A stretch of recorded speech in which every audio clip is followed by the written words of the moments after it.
All right, welcome back. It is late November 62, and we'll start off looking here in Virginia. Sorry, Kentucky. It's kind of hard to see because the forces are sort of on top of each other, but we have our fleet here that's been reinforced, and there is the Confederate fleet here in the same region. We're going to try to assault it. It could be pretty difficult. I guess I could say the reverse is true. It's pretty easy for navies to get away. So we'll see if they are able to retreat. I'm sending in some gunboats down here and here to basically stop movement. Actually, yeah, I think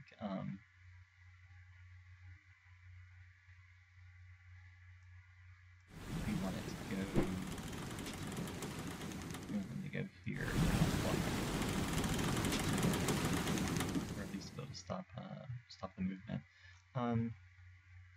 So we have Grant here, and of course over here is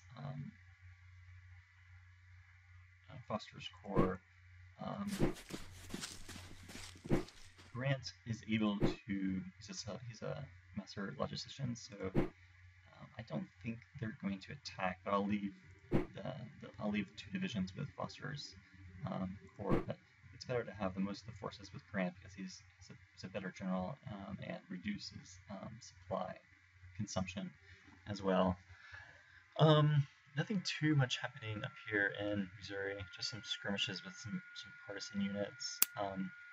We're forming large forces here in DC. Of course, we're facing large forces as well. Here's what it looks like over here in Alabama with Johnson's force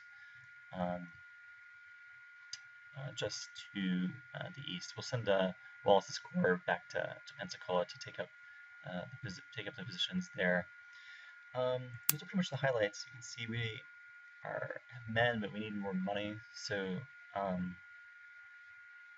yeah, basically right now money is our big limitation. I am reinforcing Cairo with an actual division, so it can actually be able to defend in case there is another one of those assaults on Cairo. Okay, let's run the turn and see what happens. Okay, no battles. So here's our fleet. The Confederate fleet basically went back down to Memphis. Did take Scott, Missouri. Here is the Confederate force up here. Yeah, I'm trying to think what else.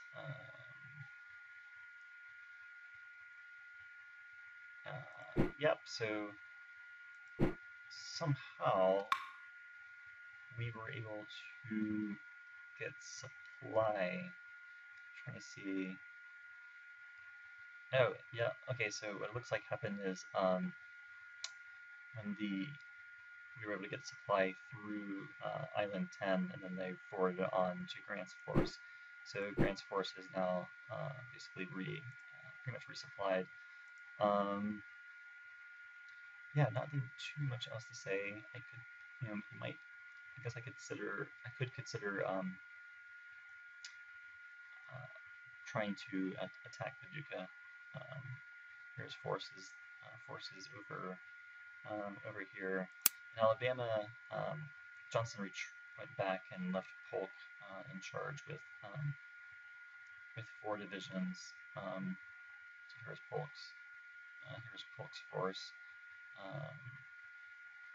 We are taking over more of Kent, taking over more control of Kent, Alabama, and now Wallace's force is back in Pensacola. Didn't really see too much happen at all up here in Virginia. I did send McClellan's Corps, or very, very small corps, forward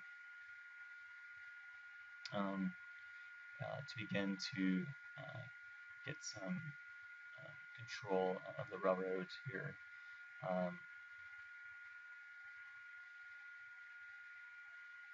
Yeah, and so they only got 21%.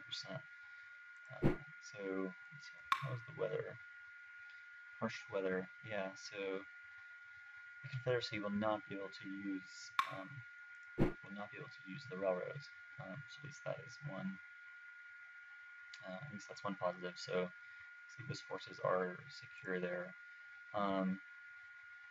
We've had some more good generals arrive, with Hancock in particular. Howard is now in control of this force, and you can see there's some artillery has arrived. Okay, that's pretty much it. Looks like we gained 1 national morale. I think what we need really is in the winter here to get the morale back above 90 through national resilience, and then hopefully by late spring we'll be able to have morale that's at least decent enough where we can attack and have a decent chance of winning. All right, see you next time.